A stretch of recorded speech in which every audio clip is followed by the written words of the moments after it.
Hello friends, welcome to my channel study for you. So guys, आज के इस video में मैं आपको पहले ही क्लियर कर दूं, आज यानी 9 फरवरी को जो है एसएससी जीडी का कोई भी एग्ज़ाम नहीं था।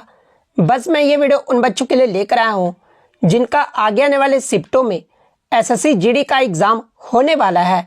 और मैं ये भी क्लियर कर दूँ कि ये जितने भी प्रश्न हैं वो आपके हाल ही के एग्ज़ाम में टीसीएस के द्वारा पूछे गए प्रश्न हैं। तो जिन भी कैंडिडेट्स का आगे आने वाले शिफ्टों में एसएससी जीडी का एग्ज़ाम होने वाला है, तो मैं आपको 100% ये गारंटी देता हूं कि आपके एसएससी जीडी के एग्ज़ाम में यहां से प्रश्न जरूर पूछे जाएंगे। तो वीडियो को जो है लास्ट तक जरूर देखिएगा।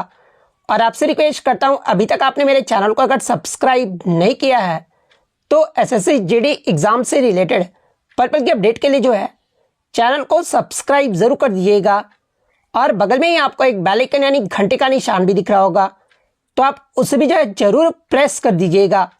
तो चलिए वीडियो को स्टार्ट करते हैं। क्वेश्चन आया था, who is the CM of Bihar in February 2024, यानी फरवरी 2024 में जो है बिहार के 9वें मुख्यमंत्री जो है ये कौन बने हैं। तो देखिए, फरवरी 2024 में बिहार के 9वें मुख्यमंत्री जो है ये आपके नीतीश कुमार जो वो बने हैं। तो नीतीश कुमार आपका यहाँ पे करेक्ट आंसर होगा। नेक्स्ट क्वेश्चन आपका यहाँ पर आया था कि what gas is in A bag of chips, यानी चिप्स के बैग में जो है कौन सा गैस होता है। तो देखिए, चिप्स के बैग में जो है ये आपका नाइट्रोजन गैस होता है। तो नाइट्रोजन आपका करेक्ट आंसर होगा। इसके अलावा एग्जाम में एक प्रश्न यहाँ से पूछा जाता है कि जो आपका चिप्स बैग में जो नाइट्रोजन गैस भरा जाता है ना, उस प्रोसेस को जो वो क्या कहा जाता है। तो देखिए, इस प्रोसेस को जो है ये आपका गैस फ्लशिंग जो वो कहा जाता है। तो ये फैक्ट भी आपको ध्यान में रखना है। नेक्स्ट क्वेश्चन आपका यहाँ पर आता है कि what is the budget deficit, यानी बजट घाटा जो है ये क्या होता है। तो देखिए, if the budget receipts are less than the budget expenditure, यानी अगर हिंदी में बात करें तो देखिए, किसी सरकार की बजट प्राप्तियां यानी बजट रिसिप्ट जो है उसके बजट व्यय यानी बजट एक्सपेंडिचर से अगर कम होता है तो उसे ही जो आपका बजट घाटा जो वो कहा जाता है। तो ये वाला ऑप्शन अगर दिया गया होगा तो ये वाला ऑप्शन आपका यहाँ पे करेक्ट आंसर होगा। इसके अलावा मैं आपको बता दूं कि a budget deficit occurs when the money going out exceeds that money coming in for a given period, यानी बजट घाटा तब होता है जब किसी देश का व्यय जो है ना उसकी आय से ज्यादा हो जाता है, तब जो आपका बजट घाटा जो है वो होता है। और ये जो आपका आमतौर पर है ना, ये आपका वित्तीय वर्ष में जो वो मापा जाता है। तो ये पॉइंट भी आप ध्यान में रखिएगा। इसके अलावा बात कर ले बजट घाटे के कुछ मुख्य कारण के बारे में। तो देखिए, बजट घाटे जो आपके किस किस कारणों से हो सकते हैं। तो देखिए, आर्थिक मंदी या फिर धीमी आर्थिक वृद्धि के कारण भी जो है आपका बजट घाटा जो वो हो सकता है। कर्मचारियों का नौकरी खोना या फिर कम कर देना, ये भी आपका बजट घाटे का जो है मुख्य कारण है। अत्यधिक या फिर गैर जिम्मेदारी सरकारी खर्च, ये भी जो आपका बजट घाटे का जो है ये मुख्य कारण है। वहीं अगर बजट घाटे के कुछ प्रमुख प्रकार अगर देख ले तो देखिए, इसके जो कुछ प्रमुख प्रकार है वो आपके प्राथमिक घाटा है, इसके अलावा राजस्व घाटा है, राजकोषीय घाटा है, चालू खाता घाटा है और व्यापार घाटा। ये सभी जो है ना ये आपके बजट घाटे के जो है ये आपके प्रकार हैं। तो ये फैक्ट भी आपको ध्यान में रखना है। नेक्स्ट क्वेश्चन आपका यहाँ पर आता है कि when a person jumps out of A boat and the boat moves backward it is an example of, यानी जब कोई व्यक्ति नाव से कूदता है और नाव पीछे की ओर चलती है तो ये जो आपका न्यूटन का किसका उदाहरण है। तो देखिए, मैं आपको बता दूं कि जब कोई व्यक्ति नाव से कूदता है और नाव पीछे की ओर चलता है तो ये आपके न्यूटन का जो है तीसरे लॉ का जो है ये आपका उदाहरण है। तो Newton's third law of motion आपका यहाँ पे करेक्ट आंसर होगा। और Newton's third law of motion में आपका क्या कहा गया है। तो देखिए, every action there is an equal and opposite reaction, यानी न्यूटन्स थर्ड लॉ में जो है आपके क्रिया प्रतिक्रिया के बारे में जो वो बताया गया है। तो ये पॉइंट भी आपको ध्यान में रखना है। और न्यूटन्स के द्वारा जो है आपके 3 लॉ जो वो दिए गए हैं। पहला जो आपका न्यूटन फर्स्ट लॉ है, सेकेंड लॉ को जो आपका F=ma जो वो कहा जाता है। नेक्स्ट क्वेश्चन आपका यहाँ पर था कि who formed the forward block, यानी आपका फॉरवर्ड ब्लॉक की जो स्थापना है ना ये किसके द्वारा जो वो किया गया था। तो देखिए, मैं आपको बता दूं कि मई 1939 में जो है फॉरवर्ड ब्लॉक की जो स्थापना है ना ये नेताजी सुभाष चंद्र बोस के द्वारा जो वो किया गया था। तो सुभाष चंद्र बोस आपका करेक्ट आंसर होगा। और आप कमेंट करके जवाब दीजिएगा कि फॉरवर्ड ब्लॉक की जो स्थापना है ना ये कहां पर किया गया था। ये जो आप कमेंट करके जरूर जवाब दीजिएगा। नेक्स्ट क्वेश्चन आपका यहाँ पर आता है कि an autobiography by Jawaharlal Nehru is also known as, यानी जवाहरलाल नेहरू द्वारा लिखी गई आत्मकथा को जो है ये और किस नाम से भी जो वो जाना जाता है। तो देखिए जवाहरलाल नेहरू के द्वारा जो आपका आत्मकथा जो पुस्तक है ना ये लिखा गया था और इस आत्मकथा को जो है ये आपका टुवर्ड फ्रीडम के नाम से भी जो वो जाना जाता है। तो टुवर्ड फ्रीडम आपका यहाँ पे करेक्ट आंसर होगा। और ये जो पुस्तक है ना ये आपका कब पब्लिश हुआ था, तो ये आपका 1936 में जो ये आपका पब्लिश हुआ था। और कब लिखा गया था, तो देखिए जब पंडित जवाहरलाल नेहरू आपके जेल में थे ना तब 1934 से 35 में जो है ये आपका टुवर्ड फ्रीडम पुस्तक जो है वो लिखा गया था। तो ये फैक्ट भी आप ध्यान में रखिएगा, क्योंकि एग्जाम में ऐसे प्रश्न बनता है कि जब पंडित जवाहरलाल नेहरू जब जेल में थे तो कौन सी पुस्तक जो इनके द्वारा लिखा गया था, तो ये आपका टुवर्ड फ्रीडम पुस्तक जो है वो लिखा गया था। नेक्स्ट क्वेश्चन आपका यहाँ पर आया था कि which is the most populated country among, जहाँ पे ऑप्शन बांग्लादेश, भूटान, अफगानिस्तान और पाकिस्तान जो वो दिया गया था। यानी बांग्लादेश, भूटान, अफगानिस्तान और पाकिस्तान में इनमें से सबसे अधिक जनसंख्या वाला जो है देश कौन सा है। तो देखिए इनमें जो सबसे अधिक जो जनसंख्या वाला देश है ना ये आपका पाकिस्तान देश है। तो पाकिस्तान आपका यहाँ पे करेक्ट आंसर होगा। और पाकिस्तान की बात कर ले तो ये आपका 5वें नंबर पर आता है ओवरऑल। पहले स्थान पे आपका जनसंख्या की दृष्टि से कौन सा देश आता है, तो ये आपका भारत देश आता है। उसके बाद दूसरे स्थान पे जो ये आपका चीन देश आता है। तो ये फैक्ट भी आप ध्यान में रखिएगा। वहीं अगर क्षेत्रफल की दृष्टि से अगर पूछा जाए तो देखिए क्षेत्रफल की दृष्टि से जो सबसे बड़ा जो आपका देश है ना ये आपका रसिया है, यानी रूस देश है। नेक्स्ट क्वेश्चन आपका यहाँ पर था कि which biosphere reserve is located in the Mayurbhanj district of Orissa, यानी उड़ीसा के मयूरभंज जिले में इनमें से कौन सा जैवमंडल रिजर्व है। तो देखिए ये जो आपका सिमलीपाल जो आपका बायोस्फीयर रिजर्व है ना ये आपके उड़ीसा के मयूरभंज जिले में स्थित है। तो सिमलीपाल बायोस्फीयर रिजर्व आपका यहाँ पे करेक्ट आंसर होगा। नेक्स्ट आपका यहाँ पर आता है कि the 1940 national games of India where held at which place, यानी 1940 के भारतीय राष्ट्रीय खेल जो है ये कहाँ पर आयोजित किए गए थे। और ये भी जो आपका रिपीटेड प्रश्न है। तो देखिए जो आपका 1940 में जो आपका भारतीय राष्ट्रीय खेल है ना ये आपका बॉम्बे में, जिसका वर्तमान में नाम आपका मुंबई हो गया है, तो ये आपका बॉम्बे में जो है आयोजित किया गया था। तो बॉम्बे आपका यहाँ पे करेक्ट आंसर होगा। नेक्स्ट क्वेश्चन आपका यहाँ पर था कि in 1971 who is the Padma Vibhushan winner who is also known as the modern India dancer, यानी 1971 में इनमें से कौन किसको जो है पद्म विभूषण पुरस्कार जो वो दिया गया था, जिन्हें आधुनिक भारतीय नर्तक के रूप में भी जो वो जाना जाता है। तो देखिए मैं आपको बता दूं कि आधुनिक भारतीय नर्तक के रूप में जो है ये आपके उदय शंकर को जो वो जाना जाता है। और इन्हें वर्ष 1971 में जो है पद्म विभूषण से भी जो वो सम्मानित किया गया था। तो उदय शंकर आपका करेक्ट आंसर होगा। नेक्स्ट क्वेश्चन आपका यहाँ पर था कि in 1974 who was recognised by Guinness book world record as the most recorded artist in history, यानी 1974 में किसे गिनीज वर्ल्ड रिकॉर्ड्स द्वारा इतिहास में सबसे अधिक रिकॉर्ड किए गए कलाकार के रूप में जो ये पहचाना गया था। तो देखिए 1974 में आपके गिनीज वर्ल्ड रिकॉर्ड्स के द्वारा जो है ये आपके लता मंगेशकर को जो है ये सबसे अधिक रिकॉर्ड किए गए कलाकार के रूप में जो वो पहचाना गया था। तो लता मंगेशकर आपका करेक्ट आंसर होगा। इसके अलावा लता मंगेशकर के अगर अन्य पुरस्कार की बात कर ले तो इन्हें आपका 2001 में जो है भारत रत्न से जो वो सम्मानित किया गया था। 1969 में जो है इन्हें पद्म भूषण अवार्ड से सम्मानित किया गया था।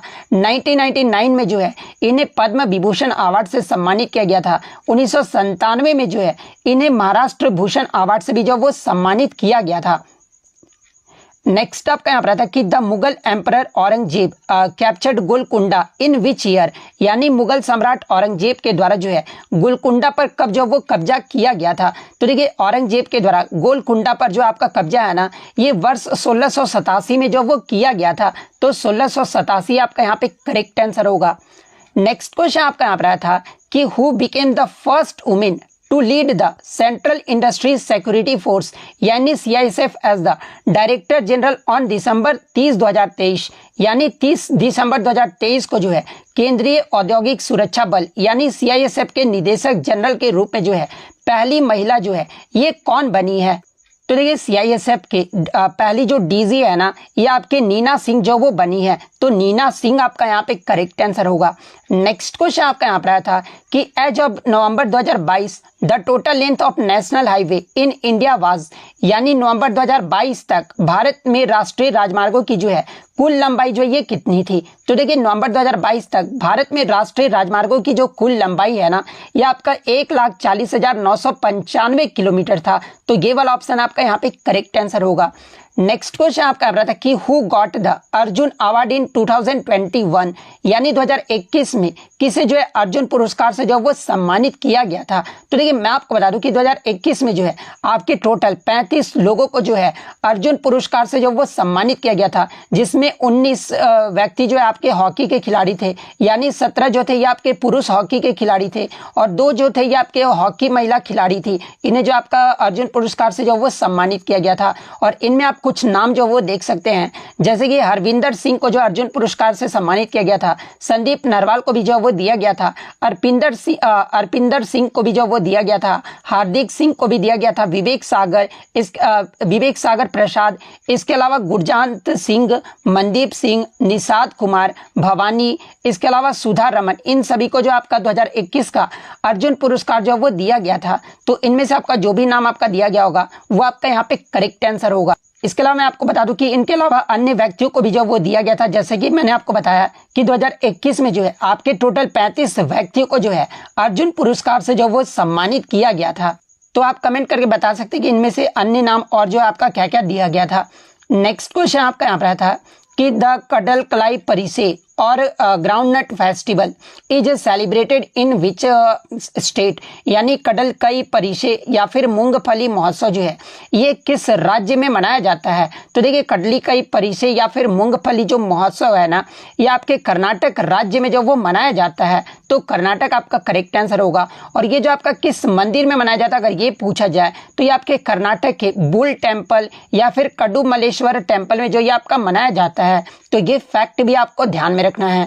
नेक्स्ट आपका यहाँ पर आता है कि the Palki Gundu minor rock edict of Ashoka in which state, यानी अशोक के पालकी गुंडू लघु शिलालेख जो है ये किस राज्य में स्थित है? तो देखिए ये जो आपका पालकी गुंडू लघु शिलालेख है ना, ये आपके कर्नाटक राज्य में स्थित है। तो कर्नाटक आपका यहाँ पे करेक्ट आंसर होगा।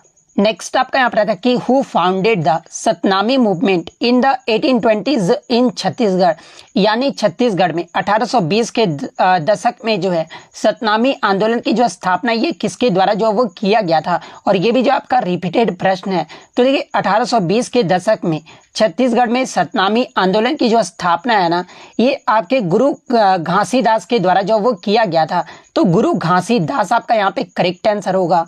नेक्स्ट क्वेश्चन आपका यहाँ पर आता है कि what are the federal features of the Indian constitution, यानी भारतीय संविधान की इनमें से कौन सी जो है संघीय विशेषता है? तो देखिए अगर फेडरल आगे फ्यूचर्स की बात कर ले तो देखिए इंडियन कॉन्स्टिट्यूशन में जो आपके फेडरल फ्यूचर्स आते हैं ना, ये आपके ड्यूअल गवर्नमेंट आ जाता है, इसके अलावा डिस्ट्रीब्यूशन ऑफ पावर्स आ जाता है, रिटेन कॉन्स्टिट्यूशन आ जाता है, सुप्रीमेसी ऑफ द कॉन्स्टिट्यूशन आ जाता है और इंडिपेंडेंट जुडिशियरी आता है। इसके अलावा मैं आपको बता दूं कि बाई कैमरल लेजिस्लेटर भी जो है ये आपका जो है किस में आ जाता है? तो ये आपका फेडरल फीचर्स के अंतर्गत आ जाता है। और ऑप्शन में जो आपका बाई कैमरल लेजिस्लेचर जो वो दिया गया था, यानी अगर हिंदी में बात कर ले तो द्विसदनीय विधायिका जो है ये आपके संघीय विशेषता है। तो बाई कैमरल लेजिस्लेचर आपका यहाँ पे करेक्ट आंसर होगा। नेक्स्ट क्वेश्चन आपका यहाँ पर था कि the great granary is a structure found in which civilisation, यानी ग्रेट ग्रेनरी जो है ये किस सभ्यता में जो वो पाया गया था? तो देखिए ये जो आपके ग्रेट ग्रेनरी है ना, ये आपके इंडस वैली सिविलाइजेशन यानी आपके मोहनजोदाड़ो में जो है ये आपका जो वो पाया गया था। तो आपका इंडस वैली सिविलाइजेशन दिया गया होगा या फिर आपका मोहनजोदाड़ो दिया गया होगा। तो इनमें से जो भी आपका ऑप्शन में दिया गया होगा वो आपका यहाँ पे करेक्ट आंसर होगा। नेक्स्ट क्वेश्चन आपका यहाँ पर आया था कि which is the highest court in India, यानी आपका भारत में सबसे उच्च न्यायालय जो है ये कौन सा है? तो देखिए भारत का जो सबसे उच्च न्यायालय है ना, ये आपका सुप्रीम कोर्ट है, यानी सर्वोच्च न्यायालय है। तो सुप्रीम कोर्ट आपका करेक्ट आंसर होगा। नेक्स्ट आपका यहाँ पर आता है कि the female literacy rate in India in census 2011 was, यानी 2011 की जनगणना के अनुसार भारत में महिला साक्षरता दर जो है ये क्या रही थी? तो देखिए 2011 की जनगणना के अनुसार भारत में जो आपका महिला साक्षरता दर है ना, ये आपका 65.46% रहा था। तो 65.46% आपका करेक्ट आंसर होगा। वहीं अगर बात कर ले ओवरऑल भारत का जो है आपका साक्षरता दर क्या रहा था? तो देखिए भारत का जो साक्षरता दर है ना, ये आपका 70 74.04% रहा था, जिसमें अगर पुरुष साक्षरता दर की बात कर ले तो ये आपका 82.14% रहा था। इसके अलावा सबसे अधिक साक्षरता दर वाला अगर राज्य पूछा जाए तो ये आपका केरल राज्य रहा था। केरल का जो आपका लिटरेसी रेट है ना, ये ऑलमोस्ट आपका 94% रहा था। उसके बाद आपका लक्षद्वीप रहा था। लक्षद्वीप का जो आपका लिटरेसी रेट है ये आपका 92.28% रहा था। और तीसरे स्थान पे जो ये आपका मिजोरम राज्य रहा था। मिजोरम का जो लिटरेसी रेट है ना, ये आपका 91.58% रहा था। और सबसे कम अगर साक्षरता दर वाला राज्य पूछा जाए तो देखिए सबसे कम जो साक्षरता दर वाला राज्य रहा था ना, ये आपका बिहार राज्य रहा था। तो ये फैक्ट भी आपको ध्यान में रखना है। नेक्स्ट क्वेश्चन आपका यहाँ पर आया था कि Dandiya Raas is a folk dance celebrated during the Navratri festival in which state. यानी डांडिया रास एक लोक नृत्य है जो नव दुर्गा महोत्सव के दौरान किस राज्य में मनाया जाता है। तो देखिए ये जो आपका डांडिया रास जो आपका जो नृत्य है ना, ये आपका गुजरात में जो ये आपका जो वो किया जाता है। तो गुजरात आपका यहाँ पे करेक्ट आंसर होगा। नेक्स्ट क्वेश्चन आपका आता है कि what is used for energy in the cell. यानी कोशिकाओं में ऊर्जा के लिए किसका प्रयोग जो वो किया जाता है। तो देखिए कोशिकाओं में ऊर्जा के लिए जो है ये आपका एटीपी, जिसका फुल फॉर्म होता है एडिनोसाइन ट्राइफॉस्फेट, इसका जो प्रयोग है वो किया जाता है। तो एडिनोसिन ट्राइफॉस्फेट आपका यहाँ पे करेक्ट आंसर होगा। और देखिए एटीपी को ही जो है ये कोशिका की ऊर्जा मुद्रा भी जो है वो कहा जाता है। तो ये पॉइंट भी आपको ध्यान में रखना है। नेक्स्ट क्वेश्चन आपका आ रहा था कि an earthquake caused by an underground nuclear explosion is called an, यानी भूमिगत परमाणु विस्फोट के कारण आने वाले भूकंप को जो है ये क्या कहा जाता है। तो देखिए भूमिगत परमाणु विस्फोट के कारण आने वाले भूकंप को जो है ये आपका एक्सप्लोजन अर्थक्वेक यानी विस्फोट भूकंप जो वो कहा जाता है। और विस्फोट भूकंप को ही जो है ये आपका लोकलाइज्ड अर्थक्वेक इवेंट भी जो वो कहा जाता है। तो ऑप्शन में या तो आपका एक्सप्लोजन अर्थक्वेक दिया गया होगा या फिर आपका लोकलाइज्ड अर्थक्वेक इवेंट जो वो दिया गया होगा। तो इन दोनों में से जो भी दिया गया होगा वो आपका यहाँ पे करेक्ट आंसर होगा। वहीं अगर एग्जाम में आपसे पूछा जाए कि विस्फोट के ठीक नीचे पृथ्वी की सतह पर जो स्थित बिंदु होता है ना, उसे क्या कहा जाता है। तो देखिए विस्फोट के ठीक नीचे पृथ्वी की सतह पर स्थित बिंदु को जो है ये आपका हाइपो सेंटर या फिर आपका ग्राउंड जीरो जो वो कहा जाता है। तो ये फैक्ट भी आपको ध्यान में रखना है। नेक्स्ट क्वेश्चन आपका यहाँ पर था कि where is the headquarter of west central railway, यानी पश्चिम मध्य रेलवे का जो है मुख्यालय जो ये कहाँ पर स्थित है। तो देखिए वर्तमान में आपके 19 रेलवे जोन है और इसमें पश्चिम मध्य रेलवे का जो हेडक्वार्टर है ना, ये आपका जबलपुर में स्थित है। तो जबलपुर आपका यहाँ पे करेक्ट आंसर होगा। वहीं अगर बात कर ले अगर आपसे सेंट्रल रेलवे के बारे में पूछा जाए, ये तो आपका वेस्ट सेंट्रल रेलवे हो गया। अगर सेंट्रल रेलवे का हेडक्वार्टर आपसे पूछा जाए तो देखिए सेंट्रल रेलवे का जो हेडक्वार्टर है ना, ये आपके छत्रपति शिवाजी महाराज टर्मिनल यानी मुंबई में स्थित है। तो ये फैक्ट भी आप ध्यान में रखिएगा। और ये जो आपका थर्ड शिफ्ट में जो ये प्रश्न जो वो पूछा गया था। नेक्स्ट क्वेश्चन आपका यहाँ पर था कि when was NAPS launched in India, यानी भारत में NAPS जो आपका योजना है ना, ये कब जो वो लॉन्च किया गया था। तो देखिए भारत में NAPS जो योजना यानी स्कीम है ना, ये आपका 19 अगस्त 2016 को जो वो लॉन्च किया गया था। तो 19 अगस्त 2016 आपका यहाँ पे करेक्ट आंसर होगा। वहीं अगर आपके NAPS स्कीम के बारे में फुल फॉर्म अगर आपसे एग्जाम में पूछा जाए तो देखिए इसका जो फुल फॉर्म होता है ना, ये आपका नेशनल अप्रेंटिसशिप प्रमोशन स्कीम होता है। तो ये पॉइंट भी आप ध्यान में रखिएगा। और NAPS 2.0 के बारे में अगर पूछा जाए कि ये जो आपका कब जो वो शुरू किया गया था, तो देखिए 2.0 जो है ना, ये आपका 25 अगस्त 2023 को जो है ये आपका शुरू किया गया था। और किस मंत्रालय के द्वारा जो ये आपका शुरू किया गया था, तो ये आपका MSDE यानी आपका ministry of skill development and entrepreneurship के द्वारा जो है ये आपका शुरू जब वो किया गया था। तो ये फैक्ट भी आप ध्यान में रखिएगा। नेक्स्ट क्वेश्चन आपका यहाँ पर था कि who was the prime minister of India when the fundamental duties were added to the constitution of India in 1976, यानी वर्ष 1976 में भारतीय संविधान में जब मूल कर्तव्यों को जोड़ा गया था, उस समय भारत के प्रधानमंत्री जो ये कौन थे। और ये भी जो आपका रिपीटेड प्रश्न है। तो देखिए जो आपका 1976 में जो आपका 42वां जो संविधान संशोधन हुआ था, उसमें आपका जो है मौलिक कर्तव्य को जो वो जोड़ा गया था। और उस समय जो भारत के प्रधानमंत्री थे ना, ये आपके इंदिरा गांधी थी। तो इंदिरा गांधी आपका यहाँ पे करेक्ट आंसर होगा। और देखिए मैं आपको बता दूं कि 42वें संविधान संशोधन के द्वारा हमारे संविधान में जो है 10 मौलिक कर्तव्य को जो वो जोड़ा गया था। और 11वां जो मौलिक कर्तव्य है ना, ये आपका 86वें संविधान संशोधन जो कि आपका वर्ष 2002 में हुआ था। और इसके माध्यम से 11वां मौलिक कर्तव्य को जो वो जोड़ा गया था। और किस समिति की सिफारिश पर जो है आपके मौलिक कर्तव्य को जो वो जोड़ा गया था? तो देखिए सरदार स्वर्ण सिंह समिति की सिफारिश पर जो है 8 मौलिक कर्तव्यों का सुझाव जो वो दिया गया था और 2 मौलिक कर्तव्य जो है ये आपके इंदिरा गांधी सरकार के द्वारा जो है ये आपके इम्प्लीमेंट जो वो किए गए थे। तो ये पॉइंट भी आप ध्यान में रखिएगा। नेक्स्ट क्वेश्चन आपका यहाँ पर था कि gluten is made up of which 2 proteins, यानी ग्लूटेन जो है ये जो आपके कौन से 2 प्रोटीन से जो है ये आपके बने होते हैं? तो देखिए ये जो आपके ग्लूटेन है ना ये आपके ग्लिएडिन और ग्लूटेन नामक 2 प्रोटीन से जो ये आपके बने होते हैं। तो ग्लिएडिन और ग्लूटेनिन आपका यहाँ पे करेक्ट आंसर होगा।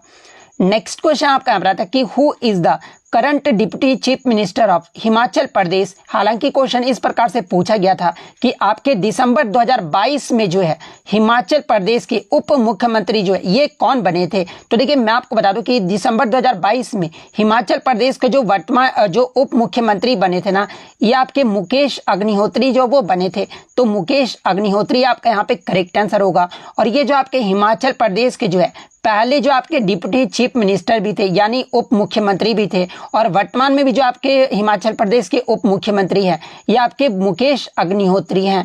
नेक्स्ट आपका यहाँ पर था कि which areas are affected by south west monsoon, यानी दक्षिण पश्चिम मानसून से प्रभावित क्षेत्र कौन से हैं? तो देखिए दक्षिण पश्चिम मानसून से जो प्रभावित क्षेत्र है ना एक तो आपके वेस्टर्न घाट्स हैं और सेकंड आपका नॉर्थ ईस्टर्न रीजन है। तो इन दोनों में से जो भी ऑप्शन में आपका दिया गया होगा वो आपका यहाँ पे करेक्ट आंसर होगा। नेक्स्ट क्वेश्चन आपका यहाँ पर आया था कि example of non tax revenue are, यानी कर से अलग होने वाली आय का जो उदाहरण जो आपसे पूछा गया था। तो देखिए जो आपके नॉन टैक्स रेवेन्यू के जो उदाहरण है ना एक तो आपका इनकम फ्रॉम डिविडेंड्स है, इसके अलावा इंटरेस्ट है, प्रॉफिट्स है, फाइन्स है, fees and other receipt from government activities, ये सभी जो है ना ये आपके नॉन टैक्स रेवेन्यू के एग्जाम्पल है। तो इनमें से जो भी ऑप्शन में दिया गया होगा वो आपका यहाँ पे करेक्ट आंसर होगा।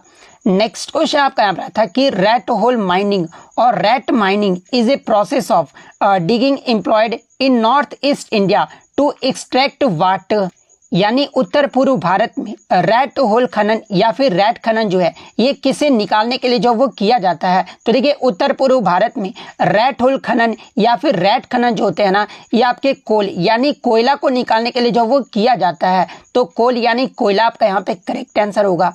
नेक्स्ट क्वेश्चन आपका बता था कि which festival is celebrated in Chaitra, यानी चैत्र के महीने में इनमें से कौन सा त्यौहार जो है वो मनाया जाता है? तो देखिए चैत्र के महीने में जो है एक तो आपका उगादी त्यौहार मनाया जाता है, इसके अलावा चैत्र नवरात्रि भी मनाया जाता है, इसके अलावा रामनवमी भी जो वो मनाया जाता है। तो इनमें से तीनों में से जो भी ऑप्शन में दिया गया होगा वो आपका यहाँ पे करेक्ट आंसर होगा। नेक्स्ट क्वेश्चन आपका यहाँ था कि first Kalidas Samaroh at Ujjain was inaugurated by whom in 1958, यानी 1958 में उज्जैन में पहले कालिदास समारोह का जो उद्घाटन है ना ये किसके द्वारा जो वो किया गया था? तो देखिए 1958 में उज्जैन में पहले कालिदास सम्मान समारोह का जो उद्घाटन है ना ये आपके डॉक्टर राजेंद्र प्रसाद के द्वारा जो वो किया गया था। तो डॉक्टर राजेंद्र प्रसाद आपका यहाँ पे करेक्ट आंसर होगा। इसके अलावा मैं आपको बता दूं कि ये जो आपका अखिल भारतीय कालिदास समारोह है ना ये आपके कितने दिन का जो वो त्यौहार है? तो ये आपका 7 दिनों का जो वो त्यौहार है और ये जो आपका प्रत्येक वर्ष मध्य प्रदेश के उज्जैन में जो वो मनाया जाता है। तो ये फैक्ट भी आप ध्यान में रखिएगा। नेक्स्ट क्वेश्चन आपका यहाँ पर आया था कि which book has the list of endangered species, यानी कौन सी पुस्तक में जो है संकटग्रस्त प्रजातियों की सूची है? तो देखिए ये जो आपका रेड डाटा बुक या फिर रेड लिस्ट बुक है ना इसमें इस पुस्तक में जो है ये आपके संकटग्रस्त प्रजातियों की जो वो सूची है। तो रेड डाटा बुक आपका करेक्ट आंसर होगा। नेक्स्ट आपका यहाँ पर आता है कि the 4th Anglo Mysore war took place in which year, यानी जो आपका जो चौथा एंग्लो मैसूर जो युद्ध हुआ था ना ये किस वर्ष में जो वो लड़ा गया था? तो देखिए चौथा एंग्लो मैसूर युद्ध की बात कर ले तो ये आपका वर्ष 1798 से 99 के मध्य जो वो लड़ा गया था। तो 1798 से 1799 आपका करेक्ट आंसर होगा। इसके अलावा एग्जाम में यहाँ से एक प्रश्न पूछा जाता है कि जब आपका चौथा जो एंग्लो मैसूर युद्ध हुआ था ना उस समय भारत के गवर्नर जनरल कौन थे? तो देखिए चौथे आंग्ल मैसूर युद्ध के दौरान जो आपके भारत के जो गवर्नर जनरल थे ना ये आपके वेले जली था। तो ये पॉइंट भी आपको ध्यान में रखना है। और मैं आपको बता दूं कि इस युद्ध के दौरान जो है आपके 1799 में टीपू सुल्तान की जो है सेरिंगपट्टनम के युद्ध में जो वो मृत्यु भी जो वो हो गया था। तो ये फैक्ट भी आपको ध्यान में रखना है।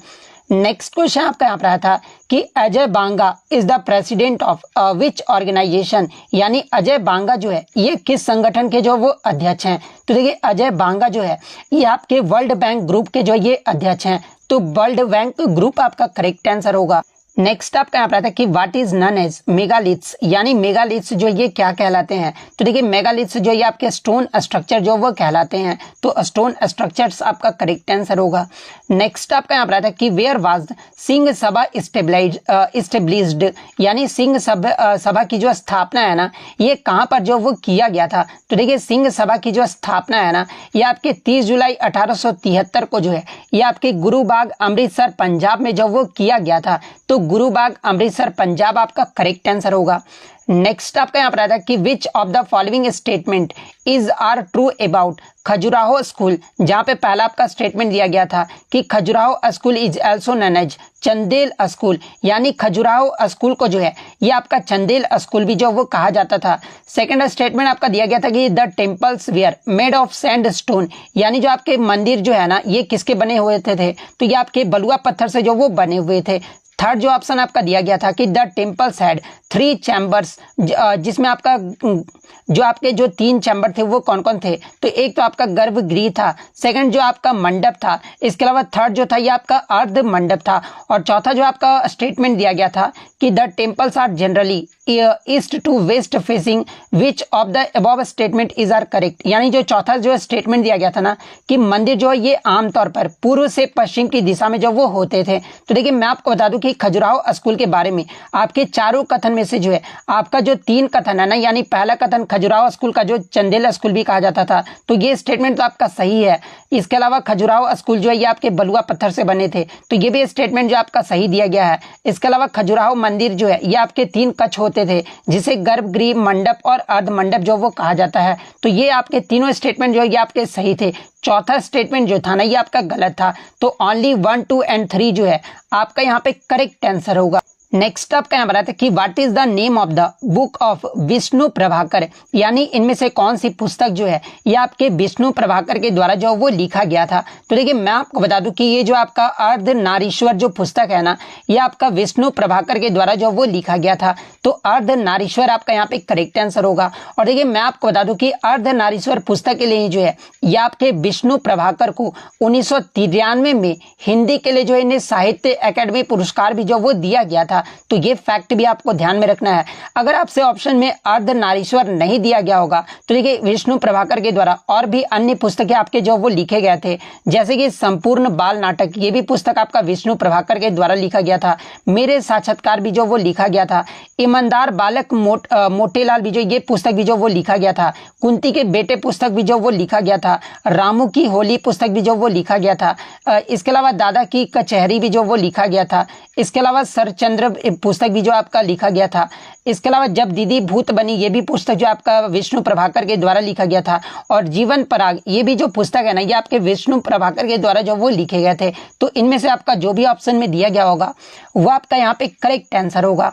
नेक्स्ट क्वेश्चन आपका आ रहा था कि Dada Bhai Naoroji estimated poverty in India on what basis, यानी दादा भाई नौरोजी ने भारत में गरीबी का जो अनुमान है ना ये किस आधार पर जो वो किया। तो देखिए दादा भाई नौरोजी ने भारत में जो गरीबी का अनुमान है ना ये आपका the cost of A subsistence और मिनिमम बेसिक डाइट, यानी आपका जो है निर्वाह की लागत या फिर न्यूनतम बुनियादी आहार के आधार पर जो है ये दादा भाई नौरोजी के द्वारा गरीबी का अनुमान जो है वो लगाया गया था। तो आपका ये वाला ऑप्शन आपका यहाँ पे करेक्ट आंसर होगा। इसके अलावा एग्जाम में एक प्रश्न पूछा जाता है कि दादा भाई नौरोजी के द्वारा गरीबी रेखा का जो आकलन है ना ये किस पुस्तक में जो वो किया गया है। तो देखिए इनका पुस्तक जो है ये आपका poverty and British rule in India, इस पुस्तक में जो है गरीबी रेखा का आकलन जो वो किया गया है। तो ये फैक्ट भी आप ध्यान में रखिएगा।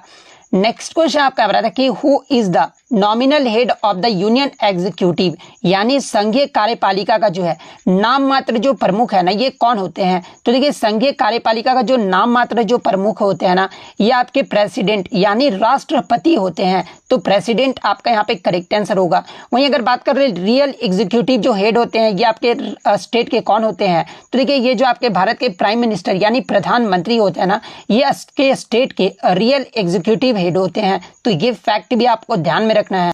नेक्स्ट आपका यहाँ पर है कि which is the rain shadow state in India, यानी भारत में कौन सा राज्य जो है वर्षा छाया क्षेत्र है। तो देखिए ये जो आपके नॉर्थन कर्नाटका, इसके अलावा सोलापुर, बीड, इसके अलावा ओस्मानाबाद और विदर्भा प्लेट्यू, ये सभी जो है ना ये आपके भारत के जो है ये आपके छाया क्षेत्र वाले जो वो रीजन है। तो इनमें से जो भी ऑप्शन में दिया गया होगा वो आपका करेक्ट आंसर होगा। नेक्स्ट क्वेश्चन आपका यहाँ पर आता है कि the head of the village assembly in the Vijayanagar empire was called as, यानी विजयनगर साम्राज्य में ग्राम सभा का जो प्रमुख है ना ये क्या कहलाता था। तो देखिए विजयनगर साम्राज्य में ग्राम सभा का जो प्रमुख है ना ये आपके गौड़ा जो वो कहलाता था। तो गौड़ा आपका यहाँ पे करेक्ट आंसर होगा। नेक्स्ट क्वेश्चन आपका यहाँ पर आया था कि what are the examples of physical and chemical change, यानी भौतिक और रासायनिक परिवर्तन के जो है इनमें से कौन से उदाहरण दिए गए हैं। तो देखिए अगर सबसे पहले केमिकल चेंज यानी आपके रासायनिक परिवर्तन के उदाहरण की बात कर ले तो देखिए बर्निंग, इसके अलावा कुकिंग, रस्टिंग और रोटिंग जो होते हैं ना ये आपके केमिकल चेंज के जो वो एग्जाम्पल होते हैं। वहीं अगर फिजिकल चेंज के एग्जाम्पल की बात कर ले तो ये जो आपकी बॉइलिंग, मेल्टिंग, फ्रीजिंग और श्रेडिंग, ये सभी जो होते हैं ना ये आपके फिजिकल चेंज के जो वो उदाहरण होते हैं। तो इनमें से जो भी ऑप्शन में दिया गया होगा वो आपका यहाँ पे करेक्ट आंसर होगा। नेक्स्ट आपका यहाँ पर आता है कि Dholacha is a folk dance that is performed in which state, यानी ढोलाचा जो एक लोक नृत्य है जो किस राज्य में जो वो किया जाता है। तो देखिए ढोलाचा की बात कर ले तो ये जो आपका महाराष्ट्र राज्य का जो है एक लोक नृत्य है और ये जो आपका किस समुदाय के द्वारा जो वो किया जाता है। तो देखिए ये जो आपका ढोलाचा नृत्य है ना ये आपके वर्ली ट्राइबल के द्वारा जो वो किया जाता है और जनरली जो ये आपका थाने डिस्ट्रिक्ट में जो वो किया जाता है। तो महाराष्ट्र आपका यहाँ पे करेक्ट आंसर होगा। नेक्स्ट क्वेश्चन आपका यहाँ पर था कि who is the first Indian women to win a Grammy award, यानी ग्रैमी जीतने वाली पहली भारतीय महिला कौन है। तो देखिए ये जो आपके तन्वी शाह है ना ये ग्रैमी पुरस्कार जीतने वाली जो है पहली भारतीय महिला है। तो तन्वी शाह का करेक्ट आंसर होगा। और तन्वी शाह को जो है ये आपके किस गाने के लिए जो है ग्रैमी पुरस्कार दिया गया था। तो देखिए मैं आपको बता दूं कि जो आपका स्लमडॉग मिलियनेयर जो फिल्म आया था ना इसमें जो जय हो गाने के लिए जो है इन्हें आपका तन्वी शाह को जो है AR रहमान और गुलजार के साथ जो है इन्हें ग्रैमी पुरस्कार जो वो दिया गया था। तो ये फैक्ट भी आपको ध्यान में रखना है। नेक्स्ट क्वेश्चन आपका यहाँ पर आया था कि who won the women's premier league 2023, यानी जो आपका 2023 में जो महिला प्रीमियर लीग का पहला ही संस्करण हुआ था इसे जो है किसने जीता था। तो देखिए महिला प्रीमियर लीग 2023 जो है ये आपका मुंबई इंडियंस के द्वारा जो वो जीता गया था। तो मुंबई इंडियंस आपका करेक्ट आंसर होगा। वहीं अगर 2024 की बात कर ले तो ये आपका सेकंड एडिशन रहा था वुमेन्स प्रीमियर लीग का और इसका जो विजेता टीम है ना ये आपका रॉयल चैलेंजर बैंगलोर यानी RCB की जो वो टीम रहा है। तो ये फैक्ट भी आपको ध्यान में रखना है। नेक्स्ट क्वेश्चन आपका यहाँ पर आया था तो which dance styles are Vyjayanthimala associated, यानी वैजंती माला जो है ये आपके किस शास्त्रीय नृत्य से संबंधित है। तो देखिए अगर वैजंती माला की बात कर ले तो ये जो आपका भरतनाट्यम नृत्य से संबंधित है। तो भरतनाट्यम आपका यहाँ पे करेक्ट आंसर होगा। इसके अलावा मैं आपको बता दूं कि वैजंती माला को ही जो है 2024 में इन्हें भारत सरकार के द्वारा पद्म विभूषण से भी जो वो सम्मानित किया गया था। तो ये फैक्ट भी आपको ध्यान में रखना है। इसके अलावा मैं आपको बता दूं कि संगीत नाटक अकेडमी के अनुसार वर्तमान में 8 शास्त्रीय नृत्य को दर्जा जो वो प्रदान किया गया है और वो 8 शास्त्रीय नृत्य के प्रमुख कलाकारों के नाम देख लेते हैं जहां से TCS के द्वारा एग्जाम में प्रश्न जो वो पूछे जाते हैं। जैसे कि अगर भरतनाट्यम की बात कर ले तो ये जो आपका तमिलनाडु राज्य का एक शास्त्रीय नृत्य है और इसमें अगर प्रमुख कलाकारों की बात कर ले तो इसमें आपके E कृष्णा अय्यर, रुक्मणी देवी अरुंडेल, यामिनी कृष्ण मूर्ति, लक्ष्मी विश्वनाथन, पद्म सुब्रमण्यम, मृणालिनी साराभाई और मल्लिका साराभाई, इन सभी कलाकारों का जो संबंध है ना ये आपके भरतनाट्यम नृत्य से है। कुचिपुड़ी की बात कर ले तो ये आपका आंध्र प्रदेश राज्य का एक शास्त्रीय नृत्य है और इसमें प्रमुख कलाकारों में बाला सरस्वती, रागिनी देवी, राधा रेड्डी, राजा रेड्डी, यामिनी कृष्ण मूर्ति और इंद्राणी रहमान, इन सभी कलाकारों का जो संबंध है ना ये आपके कुचिपुड़ी नृत्य से है। कथकली की बात कर ले तो ये आपका केरल का शास्त्रीय नृत्य है और इसमें प्रमुख कलाकारों में VN मेनन, गुरु कुंचु कुरूप, गोपीनाथ, कोटिकल शिव रामन और रीता गांगुली, इन सभी का जो संबंध है ये आपका कथकली नृत्य से है। ओडिशा जो ये आपका ओडिसी जो ये आपका उड़ीसा का शास्त्रीय नृत्य है और इसमें प्रमुख कलाकारों में इंद्राणी रहमान, चार्ल्स फैब्रिक, गुरु पंकज चरणदास, केलूचरण महापात्रा, सोनल मानसिंह और सेरोन लेवेन और मारियाला बारवी, इन सभी का जो संबंध है आपका ओडिसी नृत्य से है।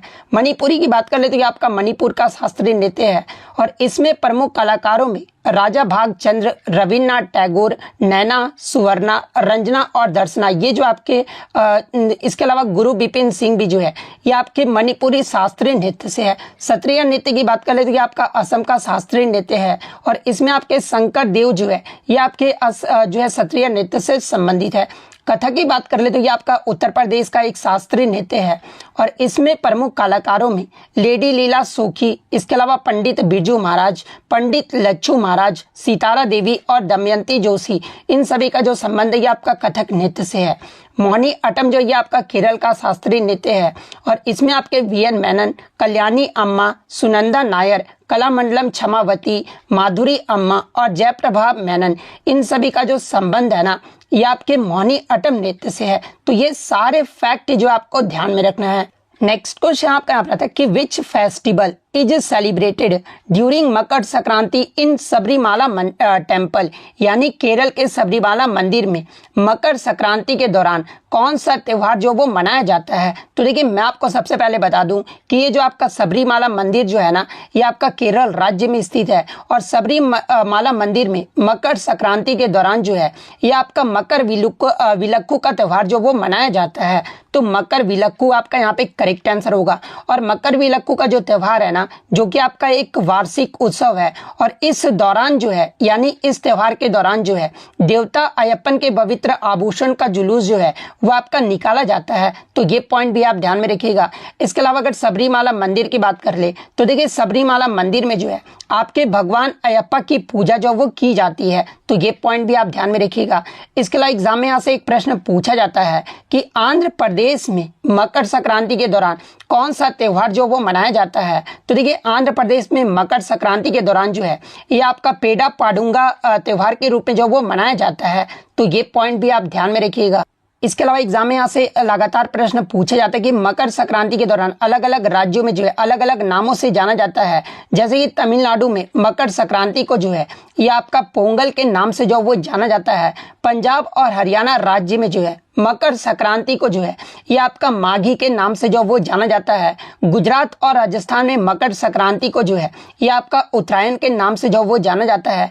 कर्नाटक में मकर संक्रांति को जो है ये आपका एलू बिरोधु के नाम से जो वो जाना जाता है।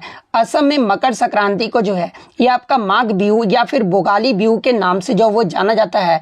त्रिपुरा में मकर संक्रांति को जो है ये आपका हिंगराई के नाम से जो वो जाना जाता है। मध्य भारत में मकर संक्रांति को जो है ये आपका सुकरात जो वो कहा जाता है और उत्तर प्रदेश और बिहार में जो है मकर संक्रांति को या तो आपका खिचड़ी के नाम से जाना जाता है या फिर आपका मकर संक्रांति के नाम से ही जो वो जाना जाता है। तो ये सारे फैक्ट जो आपको ध्यान में रखना है। नेक्स्ट क्वेश्चन आपका यहाँ पर था कि the author of the book S against odds, यानी एस अगेंस्ट ऑड्स जो है ना ये किसकी ऑटोबायोग्राफी है। तो देखिए एस अगेंस्ट ऑड्स की बात कर ले तो ये जो आपका सानिया मिर्जा की ऑटोबायोग्राफी है। तो सानिया मिर्जा आपका करेक्ट आंसर होगा। इसके अलावा बात कर ले सानिया मिर्जा ये जो आपके किस खेल से संबंधित है तो ये आपके लॉन टेनिस से संबंधित है। तो ये फैक्ट भी आप ध्यान में रखिएगा। नेक्स्ट क्वेश्चन आपका रहा था कि the capital of the Vatsa Mahajanapada was, यानी प्राचीन राज्य में वत्स महाजनपद की जो राजधानी थी ना ये क्या थी। तो देखिए मैं आपको बता दूं कि आपके 16 महाजनपद हुए थे जिनमें आपके अगर वत्स महाजनपद की राजधानी की बात कर ले तो ये आपका कौसाम्बी था और कौसाम्बी का सबसे जो आपके महान शासक कौन थे तो ये आपके उदयन थे। तो कौसाम्बी आपका यहाँ पे करेक्ट आंसर होगा। इसके अलावा प्राचीन भारत के 16 महाजनपदों की राजधानियां देख ले जहां से एग्जाम में प्रश्न पूछे जाते हैं। तो देखिए 16 महाजनपदों में सबसे जो आपका महान जो था ना ये आपका मगध था और मगध की जो आपकी राजधानी थी ना ये आपका राजगिरी या फिर गिरिव्रज में था। तो ये पॉइंट भी आप ध्यान में रखिएगा। इसके अलावा अगर काशी के बारे में पूछा जाए तो देखिए काशी की जो राजधानी थी ना ये आपका वाराणसी में था। वत्स का जो ये आपका कौसाम्बी में था। वज्जी का अगर पूछा जाए तो वज्जी की जो राजधानी था ये आपका वैशाली में था। कौशल की जो राजधानी है ये आपका श्रावस्ती में था। अवंती की जो राजधानी है ना ये आपका उज्जैन या फिर महिष्मती में था। मल्ल की राजधानी अगर पूछा जाए तो ये आपका कुशावती में था। पंचाल की जो राजधानी है ये आपका अहिछत्र या फिर काम्पिल्ली में था। चेदी की जो राजधानी है ना ये आपका शक्तिमती में था। कुरु की जो राजधानी है ये आपका इंद्रप्रस्थ में था। मत्स्य की राजधानी विराटनगर में था। कंबोज की राजधानी आपका हाटक में था। सुरसेन की जो राजधानी है आपका मथुरा में था। और अस्मक की जो राजधानी है ये आपका पोतन में था। और गांधार की जो राजधानी है ना ये आपके तक्षशिला में था। तो ये 16 महाजनपदों की राजधानियां भी जो है आपको ध्यान में रखना है। नेक्स्ट आपका यहाँ पर आता है कि हु वन द नृत्य कला निधि अवार्ड इन 2022, यानी वर्ष 2022 के लिए नृत्य कला निधि पुरस्कार से जो है ये किसे सम्मानित किया गया था। तो देखिए 2022 के लिए जो नृत्य कला निधि पुरस्कार है ना ये आपके गुरु ब्रागा बेसेल को जो वो प्रदान किया गया था। तो गुरु ब्रागा बेसेल आपका करेक्ट आंसर होगा। वहीं अगर 2020 के बारे में पूछा जाए तो देखिए 2020 का जो आपका नृत्य कला निधि पुरस्कार है ना ये भरतनाट्यम के प्रतिपादक राम वैद्यनाथन को जो ये इस पुरस्कार से जो वो सम्मानित किया गया था। वहीं अगर आपसे 2021 के बारे में पूछा जाए तो देखिए साल 2021 का जो है आपका नृत्य कला निधि पुरस्कार जो है ये नर्तकी नटराज को जो वो प्रदान किया गया था। तो ये पॉइंट भी आप ध्यान में रखिएगा। इसके अलावा बात कर ले नृत्य कला निधि जो पुरस्कार है ना ये किस एकेडमी के द्वारा जो वो दिया जाता है। तो देखिए ये जो पुरस्कार है ना ये आपके मद्रास संगीत एकेडमी के द्वारा जो वो दिया जाता है। और 2024 में आपके जो नृत्य कला निधि पुरस्कार से जो है ये किसे सम्मानित किया गया था। तो देखिए 2024 के लिए जो है नीना प्रसाद को नृत्य कला निधि पुरस्कार से जो वो सम्मानित किया गया था। तो ये फैक्ट भी आप ध्यान में रखिएगा। तो ये तो हो गया आपका नृत्य कला निधि पुरस्कार के बारे में। अगर 2024 के संगीत कला निधि पुरस्कार के बारे में अगर पूछा जाए तो देखिए 2024 का जो संगीत कला निधि पुरस्कार है ना ये आपके प्रसिद्ध कर्नाटक संगीतकार TM कृष्णा को जो वो पुरस्कार जो वो प्रदान किया गया है। तो ये फैक्ट भी आपको ध्यान में रखना है। नेक्स्ट क्वेश्चन आपका रहा था कि the first Delhi sultanate to visit the shrine of Khwaja Moinuddin Chishti was, यानी ख्वाजा मोइनुद्दीन चिश्ती की जो दरगाह है ना इस पर आने वाला पहला सुल्तान जो ये कौन था। तो देखिए ख्वाजा मोइनुद्दीन चिश्ती की दरगाह पर आने वाला जो दिल्ली का पहला सुल्तान था ना ये आपका मोहम्मद बिन तुगलक था। और मोहम्मद बिन तुगलक जो है ये आपका मोइनुद्दीन चिश्ती की दरगाह पर जो ये कब आया था तो ये आपका 1332 में जो वो दौरा किया था। तो मोहम्मद बिन तुगलक आपका करेक्ट आंसर होगा। इसके अलावा ख्वाजा मोइनुद्दीन चिश्ती की बात कर ले तो ये जो आपके एक सूफी संत थे और इनका जो दरगाह ये कहाँ पर स्थित है तो ये आपका अजमेर शरीफ में स्थित है। और इस दरगाह का जो निर्माण है ना ये इल्तुतमिश के द्वारा जो वो शुरू करवाया गया था और बाद में हुमायूं के काल में जो ये आपका पूरा जो वो हुआ था। तो ये पॉइंट भी आप ध्यान में रखिएगा। और ये जो आपका दरगाह है ना ये किस शैली का उदाहरण है तो ये आपका इंडो इस्लामिक शैली का उदाहरण है। तो ये फैक्ट भी आप ध्यान में रखिएगा। नेक्स्ट क्वेश्चन आपका यहाँ पर आया था in 2017 which singer made to Delhi's Madame Tussauds, यानी 2017 में कौन सी सिंगर जो है मैडम तुसाद में प्रदर्शित होने वाली पहली भारतीय गायिका बनी है। जब उनका मोम का जो पुतला है ना ये संग्रहालय में जो वो प्रदर्शित किया गया था। तो देखिए 2017 में आपके जो श्रेया घोषाल और आशा भोसले जो है ये आपके मैडम तुसाद में प्रदर्शित होने वाली जो है ये पहली भारतीय गायिका जो वो बनी है। तो ऑप्शन में या तो आपका श्रेया घोषाल दिया गया होगा या फिर आशा भोसले दिया गया होगा या फिर आपका दोनों ही दिया गया होगा। तो दोनों ही आपका यहाँ पे करेक्ट आंसर होगा।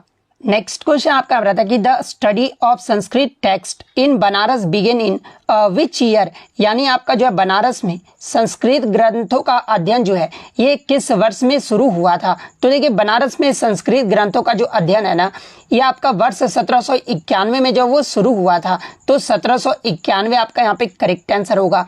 इसके अलावा बात कर ले बनारस में संस्कृत ग्रंथों के अध्ययन जो है ये किसके द्वारा जो वो शुरू किया गया था। तो देखिए जोनाथन डंकन ने जो है वर्ष 1791 में हिंदू कानून और दर्शन शास्त्र का अध्ययन करने के लिए जो है वाराणसी में संस्कृत महाविद्यालय की स्थापना जो वो किए थे। और जोनाथन डंकन जो था ना ये बम्बई का राज्यपाल भी जो वो था। तो ये पॉइंट भी आप ध्यान में रखिएगा। इसके अलावा आपको ध्यान में रखना है कि 1974 में संस्कृत कॉलेज का जो नाम बदलकर है ना ये संपूर्णानंद संस्कृत विश्वविद्यालय जो वो कर दिया गया है। तो ये फैक्ट भी आप ध्यान में रखिएगा। नेक्स्ट क्वेश्चन आपका यहाँ था कि भारतीय बॉक्सर नीतू घंगास ने जो है वुमेन्स वर्ल्ड बॉक्सिंग चैंपियनशिप 2023 में जो है किस कैटेगरी भार वर्ग में ये जो है गोल्ड मेडल यानी स्वर्ण पदक जो वो जीती थी। तो देखिए सबसे पहले मैं आपको बता दूं कि 2023 का जो आपका वुमेन्स वर्ल्ड बॉक्सिंग चैंपियनशिप हुआ था ना ये आपका भारत के नई दिल्ली